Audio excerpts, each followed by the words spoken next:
Senior leader అయినటువంటి గణపతి లొంగుబాటుకు సంబంధించి వార్తలు వస్తున్నటువంటి నేపథ్యంలో గణపతి లొంగుబాటుతో పూర్తి స్థాయిలో మావోయిస్టు ఉద్యమం భారతదేశంలో పూర్తిగా కనుమరుగైందా అంటే ఏం చెప్తారు?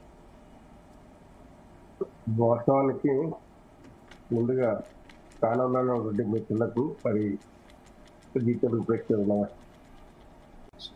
ఈ గణపతి గురించి మాట్లాడుకోవడము, గణపతి లొంగుబాటు గురించి చర్చ చేసుకునే పరిస్థితి వస్తుందని నేను ఎప్పుడు కూడా అనుకోలేదు. ఎందుకంటే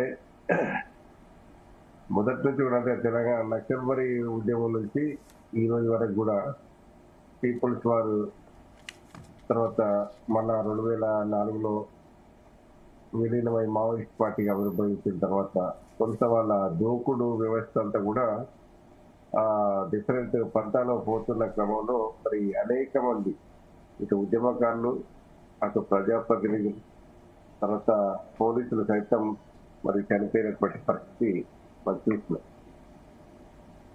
నిన్న జరిగినటువంటి ఈ మధ్యకాల ఆపరేషన్ కంగారు పేరుతో మరి బీజేపీ ఏదైతే డెడ్ లైన్ పెట్టి మరి కర్రెగుట్ట అడ్డగా ఎక్కడైతే ఆపరేషన్ చేస్తా ఉన్నదో దాంట్లో కొంత ఏంటంటే మనకు అనుమానాలు కూడా ఉన్నాయి. ఏంటంటే వాళ్ళ ఈ పీపుల్ ఈ మావోయిస్ట్ పార్టీలో ఉన్నటువంటి వాళ్ళు ఆల్రెడీ ఈ బలగాల చేతిలోకి పోవడం, అక్కడి నుంచి ఆపరేషన్ స్టార్ట్ అయింది. అందరు లొంగుబాటుకు కొంత సీరియస్గా అంటే తప్పని పరిస్థితిలో లొంగుబాటు జరుగుతుందనేది మనకు అవపడతా ఉన్నాయి.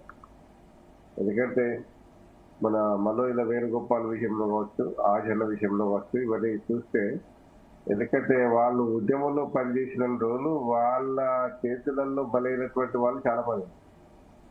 వాళ్ళ మరి ఇప్పుడు నేనేం చెప్తున్నానంటే ఇప్పుడు సిపిఐ సిపిఎం పార్టీ ఏదైతే రివిజనిస్టులని ముద్ర వేసినటువంటి మావోయిస్ట్ పార్టీ ఇవాళ ఉద్యమాన్ని బలోపేతము చేసే అంశాలు పక్కబెట్టి ఈ నిర్ణయం ఏదో మనకు ప్రజలలోకి రమ్మని చెప్పి నాడు కాంగ్రెస్ ప్రభుత్వం రాజశేఖర రెడ్డి గారి పీరియడ్లో ఇచ్చే చర్చలకు వచ్చింది. కానీ ఆ చర్చలకు వచ్చినప్పుడు ఒక నిర్ణయం కనుక తీసుకుంటే ఇవాళ బలమైన రాజకీయ పార్టీగా ఎదిగే అవకాశం ఉండేది. వేలాది మంది మనకు చనిపోయే అవకాశం ఉండవు. ఎందుకంటే ఒక రకంగా చెప్పాలంటే వాళ్ళ నిర్ణయాలు ఒక తప్పిదమైన నిర్ణయాలు. ఎందుకంటే ఆ నిర్ణయాల వల్ల ఇవాళ ఇప్పుడు ప్రాణాలైనా అర్పిస్తాము, ఏదో సాధిస్తామని చెప్పినటువంటి పరిస్థితి ఎలా ఇప్పుడు ఆపరేషన్ కాగాలో ప్రాణాలు ఇస్తే కొంత వీరమరణం పొందితే ఆ పరిస్థితి వేరే ఉండేది. అయితే ఇది అట్లా కాకుండా ఏదంటే లొంగుబాట్లది కొంత ఇబ్బందికరమైనటువంటి పరిస్థితి అవపడతా ఉండేది. అయితే ఆ లొంగుబాట్లో కూడా ఇప్పుడు బయట ప్రచారం జరుగుతున్నది అంటే కోర్టులుగా మారిరు మొత్తము కేంద్ర నాయకత్వము, మావోయిస్ట్ కేంద్ర నాయకత్వం అనే దాని మీద ప్రచారం జరుగుతున్నది.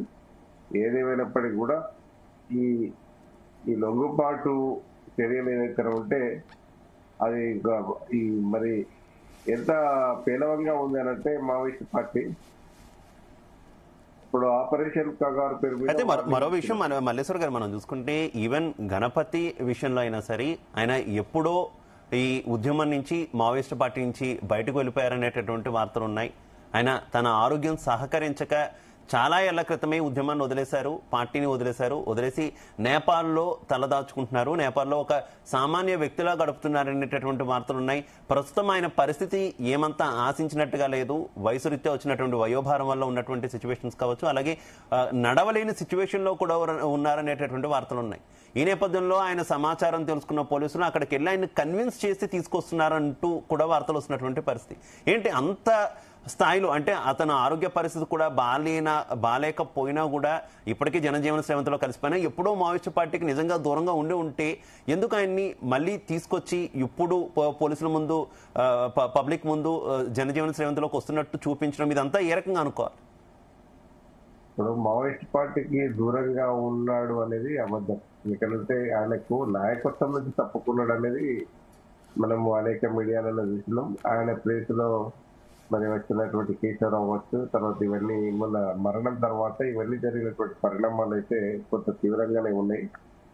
నేనేం చెప్తున్నా అంటే మావోయిస్ట్ పార్టీ ఫెయిల్యూర్ ఎక్కడ పడుతున్నది అంటే, ఇప్పుడు నిర్బంధము ఎక్కడ ఇది ఇవ్వాలని మావోయిస్ట్ పార్టీని నిషేధించేది ఇవాళ కాదు. కాంగ్రెస్ ప్రభుత్వంలో ఆ రోజు మన్మోహన్ సింగ్ ప్రభుత్వం ఉన్నప్పుడే నిషేధించినటువంటి పరిస్థితి ఉంది.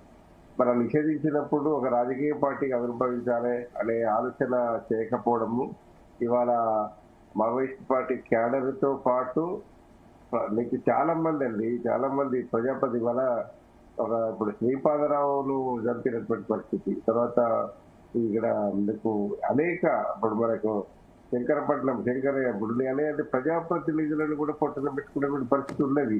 ఇప్పుడు ఏ లక్ష్యం కొరకు అయితే పొట్టలు పెట్టుకున్నారో ఇప్పుడు ఈ లక్ష్యము ఇప్పుడు ఈ హత్యల ద్వారా సాధించేది ఏమైనా ఉన్నదా అంటే ఏమి లేదనేది ఇప్పుడు క్లియర్ గా అవపడతాను. ఇదేదో అప్పుడే ఒక లొంగిపోయి అప్పుడే ఒక రాజకీయ పార్టీగా మేము అనుభవిస్తామని రాజశేఖర రెడ్డి గారి పీరియడ్లో చర్చలకు వచ్చినప్పుడే ఇదంతా జరిగితే కొంత నీకు బాగుండేది. ఇప్పుడు ఈ ఏదంటే అర్బన్ నక్సలైట్లు అని చెప్పి ఇప్పుడు మాట్లాడుతున్నటువంటి దాంట్లో నిజమే అనిపిస్తుంది. ఎందుకంటే ఈ అర్బన్ నక్సలైట్ల సలహాలు సూచనలు కూడా మనకు పార్టీ మనుగడకు కానీ పార్టీ లొంగుబాటు కానీ అవకాశాలు దొరకాలి. ఇవాళ చాలా మంది నీకు అమరులైనటువంటి పరిస్థితి క్యాడర్ లో.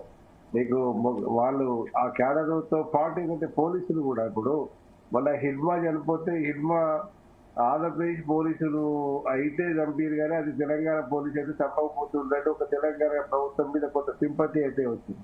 అయితే మన రేవంత్ రెడ్డి గారు చెప్తా ఉంటాడు, నేను నల్లమల నుంచి తొక్కుకుంటా వచ్చినా అని అంటే, సరే ఆయన తొక్కుకుంటా వచ్చిందా లేకపోతే నల్లమల పార్టీకి అటాచ్మెంట్ ఎప్పుడన్నా విద్యార్థి దశలో ఉండడా లేదో తెలియదు. కానీ ఇప్పుడు ఈ తెలంగాణలో లొంగుబాట్లకు ఎవరైతే మీకు ఆధారపడి వచ్చారో వాళ్ళకి ఎవరికి కూడా ప్రాణ నష్టకుండా చేయకుండా ఉన్నటువంటి సందర్భం అయితే కొంత మీకు మావోయిస్ట్ పార్టీలో ఉన్నటువంటి క్యాడర్ వాళ్ళ బంధువులు సంతోషంగానే ఉన్నట్టు అవపడతా ఉన్నది. మరి ఇప్పుడు ఎవరైతే ఈ గణపతి ఎవరైతే ఉన్నారో మరి అతను ముప్పాల లక్ష్మణరావు, మరి ఆయన లొంగుబాటు కూడా సరే ఇప్పుడు ఆయన పార్టీకి దూరం అయింది అనేది తప్పముచ్చారు. లొంగుబాటును కూడా రేవంత్ రెడ్డి గారు కొంత పూనుకున్నాడని చెప్తా ఉన్నాడు కనుక అది సక్సెస్ అవుతుందనే. కానీ దీని వల్ల నేను అంటే ఈ లొంగుబాట్లు అనేది 3 దశాబ్దాల కిందనే చేస్తే ఒక పార్టీ మన బలమైన పార్టీగా జాతీయ పార్టీగా ఆవిర్భవించి ఇలా ఎంతో మంది జీవితాలలో వెలుగురిండేది. ఇవాళ చాలా మంది వేలాది మంది చనిపోయారు. అంటే ఇటు ప్రజలు వేరు, నీకు ఇన్ఫార్మర్ల పేరు మీద ప్రజలు వేరు, తర్వాత నీకు పోలీసులు వేరు, తర్వాత మహిళలు ఎదురుకల్పనలో మావోయిస్టులు కూడా నష్టం జరిగినటువంటి పరిస్థితి. ఎందుకంటే మనకు పీపుల్స్ వారు చాలా బలంగా అప్పుడు మనకు ఉన్నటువంటి ప్రాంతాలు చూసిన మనకు ఒక ఆర్ఎస్యూలో ఒక స్టేజ్లో 82, 84 లాస్ట్ ఎలక్షన్స్ విద్యార్థి సంఘాల ఎన్నికలు ఉన్నప్పుడు మొత్తము అంటే రాష్ట్ర వ్యాప్తంగా కూడా ఏ కాలైనా కూడా మీకు ఆర్ఎస్యూ ఫైనల్ వచ్చినటువంటి పరిస్థితి ఉండేది. ఆ పరిస్థితి తర్వాత మరి అప్పుడు తెలుగుదేశం ప్రభుత్వము ఎన్నికలని నిషేధించినటువంటి పరిస్థితి చూసినాం. ఇవన్నీ అంటే కొంత పబ్లిక్లకు ఇప్పుడు వచ్చినప్పుడు కొంత ఇటువంటి ఒడిదుడుకులు వాళ్ళ ఇప్పుడు బలంగా ఆర్ఎస్యూతో పాటు సిక్కాసా ఒకటి సింగరేణి కార్మిక సమాఖ్య కూడా పార్టీకి వెన్నెముకలాగా పనిచేసినటువంటి వాళ్ళ నాయకులు కూడా అందరూ కూడా పోవడము.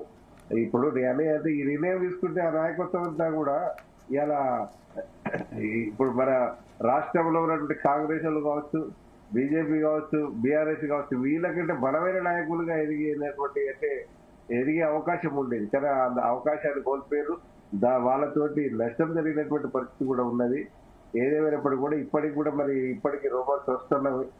లొంగిపోయిన వాళ్ళంతా కూడా పార్టీ పెడతారు అనే దాని మీద రూమర్స్ అయితే వస్తున్నది. మరి అది అప్పుడు వాళ్ళ నిర్ణయాలు ఏ విధంగా ఉంటాయనేది మన భవిష్యత్తులో చూడాల్సిన సమస్య. Right okay. సుమిత్రానంద్ గారు ప్రస్తావించారు, మనకి మల్లేశ్వర్ గారు ప్రస్తావించారు, లొంగిపోయినటువంటి వ్యక్తులు రాజకీయాల్లోకి రావాలనుకుంటున్నారు అనేటటువంటి వార్తల నేపథ్యంలో.